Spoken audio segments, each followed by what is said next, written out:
pessoal, então devido a toda essa situação que a gente está enfrentando hoje, a gente tem que dar uma improvisada nas aulas, né? Então hoje vai ser uma videoaula um pouco diferente do que vocês estão acostumados em sala de aula. Infelizmente não podemos estar juntos neste momento, mas é o que dá para fazer e esperamos que isso ajude vocês aí na continuidade do curso. Então hoje nós vamos falar sobre a MUV, acidente com múltiplas vítimas, ou em outras literaturas como incidentes com múltiplas vítimas, certo? Então isso aqui é uma imagem de um treinamento de acidentes com múltiplas vítimas. Então um AMUV ele se caracteriza quando ocorre um número maior de vítimas ou uma situação em que a equipe que você está trabalhando não tem o suporte ideal para dar continuidade no atendimento a essas vítimas. Ou seja, quando há um desequilíbrio entre os recursos que você tem e a quantidade de vítima e as necessidades para que essa ocorrência seja atendida. Porém, com preparo, se consegue manter um padrão de atendimento adequado. O que seria esse preparo? Existem protocolos de atendimentos para acidentes com múltiplas vítimas. Os protocolos existem justamente para facilitar o nosso atendimento, seja ele acidentes com uma vítima ou acidente com múltiplas vítimas. Então, a gente vai falar mais para frente de como funciona esse protocolo, de como deve funcionar esse atendimento. Então, o número de vítimas superior a 5 já se caracteriza a MUV. Então, não é muito difícil. Quando se fala em AMUV, as pessoas podem imaginar um acidente de um ônibus, um acidente envolvendo 2 ônibus. Porém, se você parar para analisar um acidente envolvendo 2 veículos, onde em cada veículo estejam 3 pessoas, e se for um acidente com um mecanismo de injúria moderado para grave, já pode se caracterizar um AMUV. Porque pode existir 6 vítimas no local. Então, as catástrofes naturais, catástrofes provocadas pelo homem, também caracterizam-se acidentes ou incidentes com múltiplas vítimas. Não são somente acidentes envolvendo veículos ou acidentes em estradas. Catástrofes naturais, por exemplo, enchentes, terremotos, vendavais e desabamentos ocorrem. Grande número de vítimas, é um caos gigantesco. As catástrofes provocadas pelo homem, acidentes automobilísticos, sempre causados pelo homem. Acidentes de grande magnitude, como já foi citado, ônibus, trem ou grande número de veículos, um engavetamento, por exemplo. Explosões, incêndios, acidentes com materiais tóxicos ou radioativos e as guerras. As guerras aqui não são necessariamente aquelas guerras que a gente vê em filmes. Existem as guerras civis que a gente passa hoje nas grandes cidades, como por exemplo tiroteios em favelas. Isso também é caracterizado uma guerra, certo? Aqui é um exemplo de um grande incidente com múltiplas vítimas, que é o rompimento da barragem de Brumadinho, que é uma coisa que marcou o Brasil inteiro e o mundo. Então aqui os recursos, por mais que chegassem todos os dias mais recursos, tinha muitas e muitas vítimas. Então tinha que ser um trabalho muito bem sincronizado para que tivesse sucesso nos atendimentos. Mas mesmo assim houve um grande número de mortos e pessoas desaparecidas. O ataque às Torres Gêmeas, também um incidente com um número gigantesco de vítimas, também um caos instalado total. O incêndio da Boate Kiss, que também era um local pequeno, com um grande número de pessoas, e teve sim um grande número de vítimas. A queda do avião do time de futebol da Chapecoense, também um grande número de vítimas. Aqui dá para ver que tem várias equipes envolvidas no local, equipes de socorro, equipes da polícia, bombeiros. Aqui não é um acidente muito falado, conhecido, mas é um acidente que não é incomum, que acontece muito nas estradas, que foi uma colisão entre um ônibus, não sei exatamente se foi um caminhão ou um outro ônibus, mas provavelmente um veículo de grande porte, onde provavelmente se teve um grande número de vítimas. Poderia haver vítimas presas nas ferragens e, pelo mecanismo, vítimas graves no local. Então, qual que é a prioridade de um atendimento de AMUV? Melhor cuidado para o maior número possível de vítimas conforme as principais necessidades. O que não significa que eu vou chegar no local com aquele apavoramento da cena, porque pode acontecer do socorrista ficar apavorado, ocorrer o nervosismo na hora, mas não podemos nos deixar levar por isso. Por quê? Existem prioridades a seguir, que são... vai ser uma triagem que vamos fazer nessas vítimas, uma triagem simples e rápida para não pecarmos na hora do atendimento. Por quê? A gente, quando está fazendo a abordagem primária de alguém, tende a fazer a abordagem primária e já ir corrigindo as situações que coloquem em risco a vida da vítima. No atendimento a múltiplas vítimas, esse protocolo é um pouco diferente. Não podemos focar muito no tratamento e sim na triagem, para que possamos conseguir atender o maior número de vítimas possíveis. Então, existem 3 princípios básicos, que é essa triagem que eu comentei, o tratamento que vai vir depois dessa triagem, depois que eu triei todas as pessoas envolvidas nesse acidente, aí sim eu vou para o tratamento. E o transporte, o que são pessoas e equipes diferentes para fazer essas 3 coisas. Precisa existir comando. O que seria esse comando? Primeira equipe a chegar no local, vai analisar toda a cena, montar um cenário para que se possa dar continuidade a esse atendimento, para daí iniciar uma triagem adequada, para que quando chegue as outras equipes consigam ver quem está triado, quem não está, para dar continuidade ao atendimento. Então, geralmente, esse comando quem dá é a primeira equipe que chega no local. Comunicação.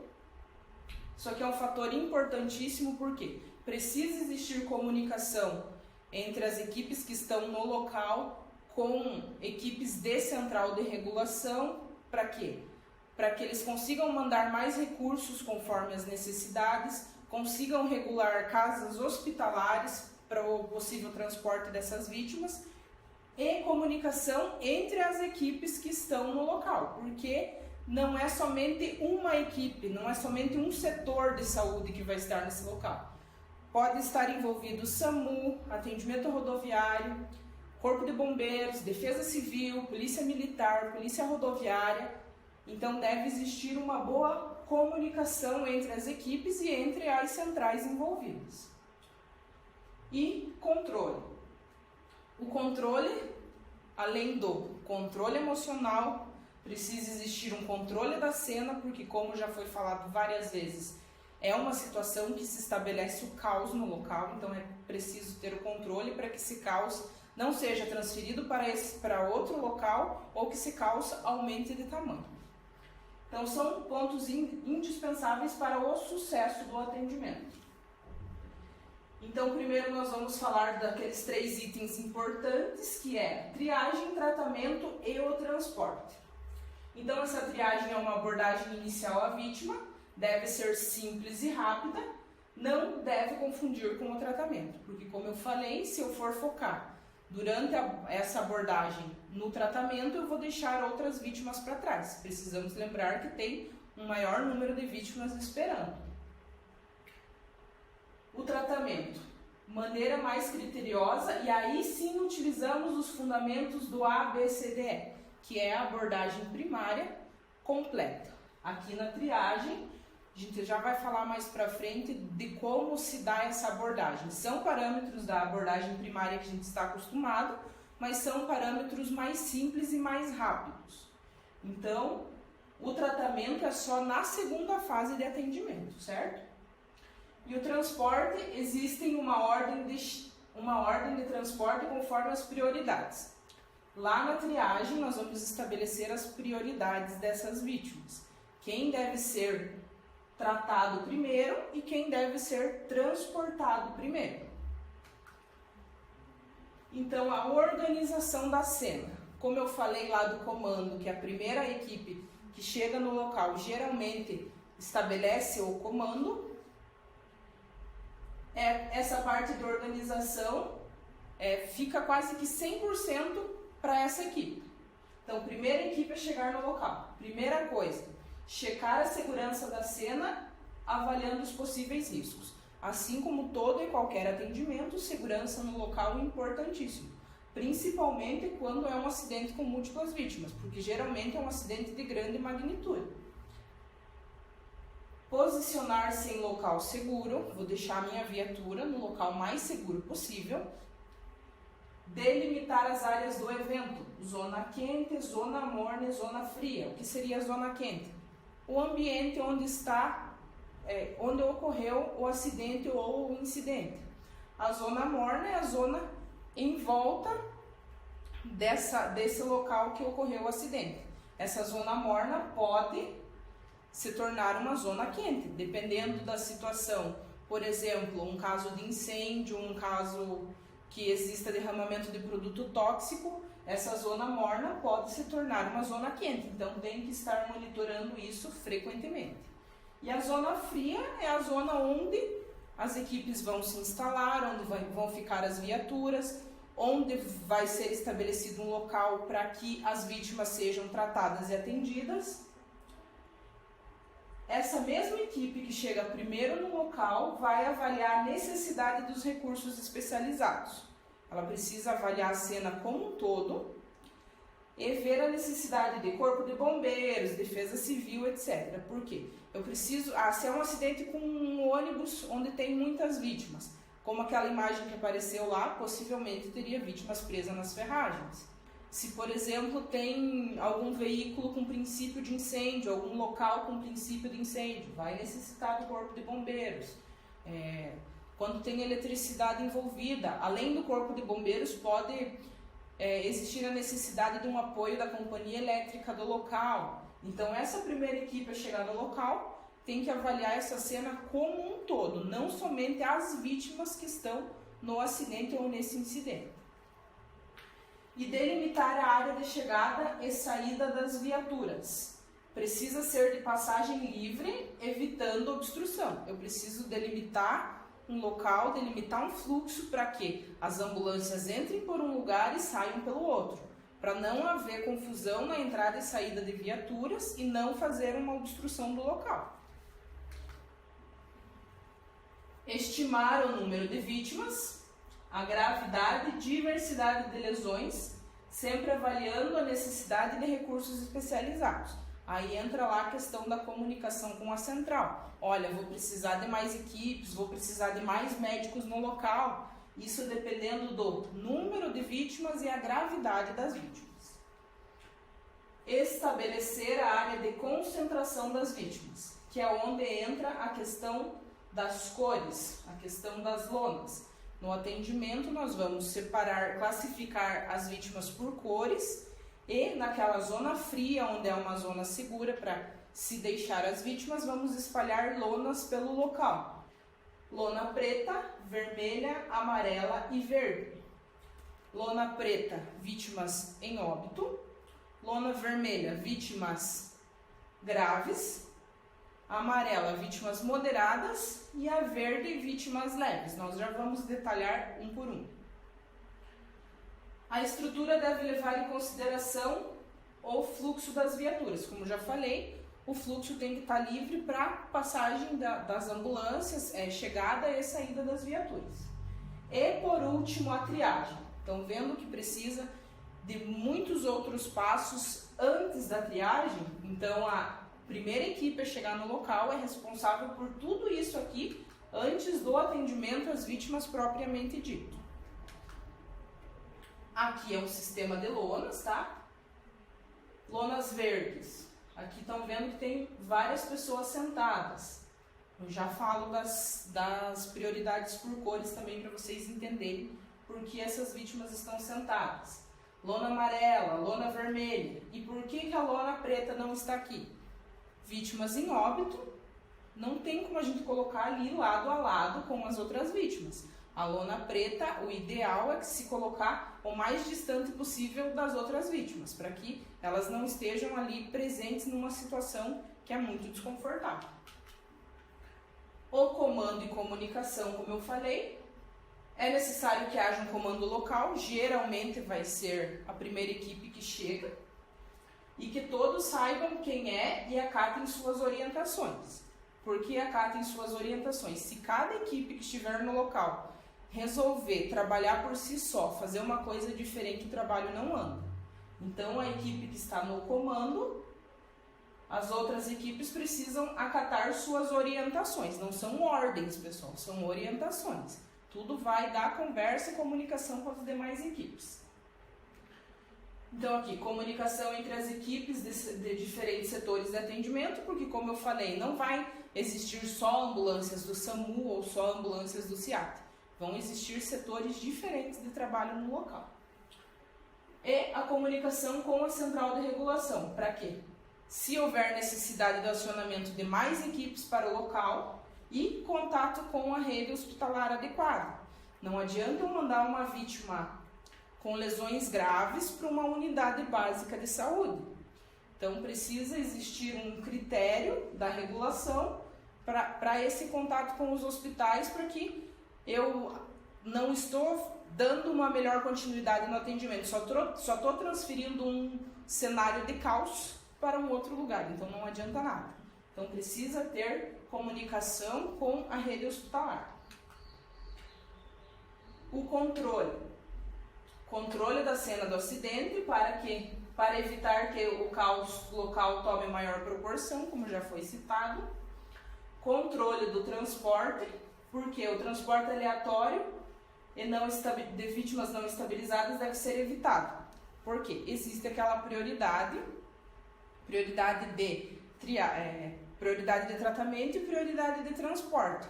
Eu não vou deixar uma vítima grave lá no local do acidente para levar uma vítima que às vezes nem necessita de atendimento. Então precisa existir um controle, que também é estabelecido lá pelaquela triagem lá que foi falado lá na frente. E controle emocional, é claro. Sempre vai ser uma cena de difícil controle pelo grande número de pessoas, vai te desestabilizar emocionalmente na maioria das vezes, porque vai haver muitas pessoas gritando, muitas pessoas pedindo por ajuda. Nesse momento é o momento que você tem que colocar a cabecinha no lugar e manter o teu controle emocional, senão você não consegue desenvolver seu trabalho. Agora sim nós vamos para a triagem. Então, depois que eu estabeleci a segurança da cena, estabeleci os locais para onde essas vítimas vão ser tratadas, onde vamos deixar as lonas de atendimento, por onde vão entrar e sair as viaturas. Depois que eu fiz tudo isso, aí sim vamos para a triagem em si. O que é a triagem? Uma classificação e separação. É nessa hora que eu vou classificar as prioridades de tratamento médico e transporte. É na triagem que se estabelece isso. É uma avaliação rápida das condições clínicas da vítima. Por isso, o socorrista deve estar muito bem treinado na abordagem primária, porque numa avaliação rápida, isso faz muita diferença. E é a triagem que determina o sucesso na diminuição de mortalidade e morbidade. Por quê? Eu vou estar separando essas vítimas conforme as prioridades, quem necessita de atendimento primeiro, quem não necessita de atendimento naquele momento. Isso diminui sim mortalidade.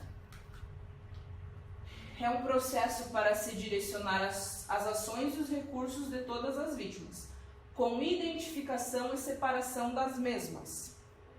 Conforme existem aquelas lonas que eu falei, preta, vermelha, amarela e verde, essas vítimas também vão ser identificadas com essas cores. Deve ser feito através de parâmetros simples e rápidos. O protocolo mais utilizado no APH e indicado pelo Ministério da Saúde é o protocolo de START, que significa simples triagem e rápido tratamento. Então, o que é o START? Vai avaliar alguns parâmetros da abordagem primária Não todos, alguns. Porque lá a abordagem primária, passo a passo, A, B, C, D e E, a gente vai fazer só na segunda etapa, que é o tratamento. Então, o que eu vou avaliar? Nível de consciência, respiração e circulação. Essa separação divide-se em 4 categorias de prioridades. Vermelho, que é a prioridade 1, a vítima que tem que ser tratada primeiro. Vítima de prioridade 2, que é uma vítima que necessita de cuidado, mas não com tanta emergência como é no vermelho. A verde de prioridade 3. Geralmente, a vítima verde é a vítima que está deambulando pelo local. O que também não significa que eu vou deixar essa vítima de lado. Eu preciso avaliar essa vítima porque uma vítima que pode ser verde agora pode se tornar amarela ou vermelha depois. Vai haver necessidade de avaliação? Vai. Mas antes, precisamos dar atenção para essas vítimas aqui. E a vítima de cor preta é a vítima que está em óbito. Como que eu faço essa separação? Vítima de cor vermelha é a vítima que eu chego para abordar, é a vítima que não respira, eu realizo a manobra de elevação do mento e a vítima volta a respirar. Ou a vítima que respira com movimentos respiratórios acima de 30 por minuto. Eu não vou parar para contar quantos movimentos respiratórios essa vítima tem por minuto. Mas um socorrista bem treinado consegue avaliar quando essa vítima está com uma respiração rápida. Então, a alteração na função respiratória é uma vítima de prioridade 1, prioridade vermelha. Vítima que não respira, voltou a respirar apenas com a manobra de elevação do mento, é uma vítima vermelha. Ou se ela respira com movimentos respiratórios acima de 30, vítima vermelha. Uma vítima amarela, prioridade 2, não se encaixa nem na prioridade 1 nem na 3. Por quê? A 1 é essa vítima que está com parâmetros respiratórios com dificuldade. A vítima verde, que é de prioridade 3, vítimas deambulando pelo local. Por que não se encaixa em nenhuma dessas prioridades? Porque é uma vítima que está com os parâmetros respiratórios em condições normais, mas não está deambulando pelo local. Ou ela está na mesma posição que ocorreu o acidente, ou ela está deitada ou ela está sentada. Por quê? Ela deve estar com alguma dor, ela tem alguma lesão, ela pode ter alguma fratura. Então, por isso que ela não se encaixa nem na vermelha, nem na verde. Mas é uma vítima que vai precisar de atendimento. A vítima verde é aquela vítima que está deambulando pelo local, andando de um lado para o outro. Essas vítimas aqui, as vítimas que a gente mais precisa controlar no momento do acidente. Por quê? São vítimas que podem te atrapalhar no momento do teu atendimento. Então, coloca essas vítimas sentadinhas lá no local para que depois você consiga efetuar um atendimento para elas. E as vítimas de cor preta, que são óbito, são as vítimas que não respiram mesmo após a manobra de abertura de via aérea. Então, igual lá no vermelho, cheguei, a vítima não está respirando, faço a manobra de abertura de via aérea, ela não voltou a respirar, infelizmente eu tenho que classificar essa vítima como cor preta, óbito, tá? Então, é na respiração que se dá esses parâmetros. Então, esse aqui é um cartão de identificação a essas vítimas, porque assim, como que eu vou saber, como que a equipe que vai tratar vai saber quem que é vermelho, quem que é amarelo, quem que é verde, quem que é preto. Existem os kits de start, que são as lonas, e pulseirinhas que a gente vai colocar nessas vítimas, ou esses cartõezinhos aqui, que são iguais a esses cartões. Nesse cartão, a gente consegue colocar alguns dados da vítima. Aqui atrás tem os espaços para os dados das vítimas, local onde essa vítima tem lesões, e essas cores aqui embaixo que a gente vai classificar essas vítimas. Como que a gente faz isso? Aqui tem um local que dá para... tem um buraquinho aqui que dá para colocar um cordão e colocar no pescoço da vítima. Se essa vítima for uma vítima leve, uma vítima de cor verde, deixamos as 4 tirinhas. Se essa vítima for amarela, a gente dobra a parte verde e a amarela fica por último. Se essa vítima for uma vítima vermelha, dobramos ou destacamos, né, a parte verde e amarela e fica somente a parte vermelha. Sempre a que está por último é a prioridade da vítima.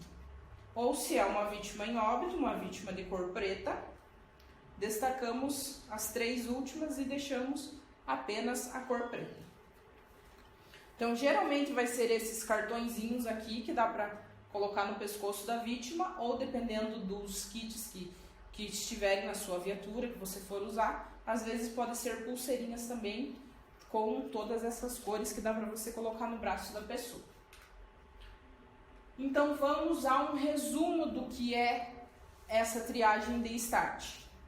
Cheguei no local, existem pessoas deambulando ou com pequenas lesões, apenas escoriações, eu já vou classificar como verde. Ela está lá deambulando, tranquila, conversando, está apenas assustada, já vamos classificar essa vítima como vítima da cor verde. Primeira coisa, respira ou não respira? Beleza, essa vítima está respirando. Como que é o parâmetro dessa respiração? Acima de 30 ou menos que 30? Se for acima de 30, vermelho. Se for abaixo de 30, eu vou dar continuidade, porque ela pode ser uma vítima amarela ou ainda assim ser uma vítima vermelha. Por quê? Lembram lá que um dos parâmetros também é a circulação? Vítima respira. Acima de 30, vermelho. Abaixo de 30, eu vou verificar o enchimento capilar. Lembram lá? Apertar o dedinho. Se retornar em menos de 2 segundos, está adequado. Uma circulação adequada. Se não retornar em menos de 2 segundos, é porque ela tem alguma deficiência na circulação, na sua função circulatória. Aí eu também vou classificar como vermelho. Porque respiração e circulação são parâmetros de avaliação. O enchimento capilar está maior que 2, ela responde às ordens simples, se sim, amarelo, se não, o vermelho. Ó, nível de consciência, respiração e circulação. Sempre vamos começar pela respiração, mas vamos passo a passo até preencher esses 3 parâmetros, tá? Então vamos lá. Respira? Sim. Se é maior que 30 movimentos por minuto, vermelho. É uma vítima que está com clara dificuldade respiratória.